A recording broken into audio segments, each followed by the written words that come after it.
আসসালামু আলাইকুম।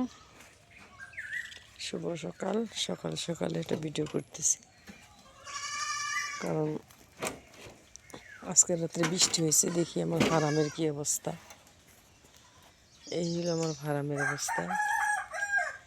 কালকে আবার ঝাড়ুতে রাখছিলাম, বৃষ্টির পানি জমে কি অবস্থা। এখানে কি করে বাঁধবো গরু আর ছাগল। এখানে তো পানি জমে গেছে, দেখুন কি অবস্থা। আমরা এখনো গরুর একটা ঘর দিতে পারি নাই, কিছু আর্থিক সংকট আছে। হয়ে যাবে, আস্তে আস্তে সবই হবে, কিন্তু এখন পর্যন্ত একটু কষ্ট।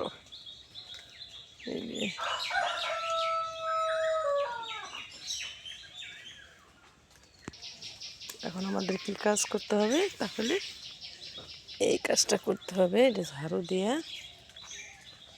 পানিগুলো ফেলে দিতে হবে।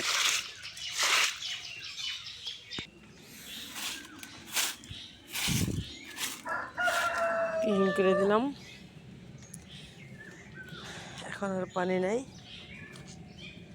মোটামুটি থাকতে পারবে। সকালবেলা হলে প্রতিদিন এই কাজটা করতে হয়, কারণ আমি যে নিচে ঘেরগুলো দিছি, এই ঘেরগুলো অনেক সময় কুকুরে ফেলে দেয়। তারপরে তো কালকে আবার দমকা হাওয়া হয়েছে, অনেক হাওয়া হয়েছে, বৃষ্টিপাত হয়েছে। দেখে আসে ফেলে দিয়েছেন, যদি ফেলে দেয় তাহলে তো ছাগল বেরিয়ে যাবে, পাশের জমিতে যাবে, তাই দেখতে হবে আগে।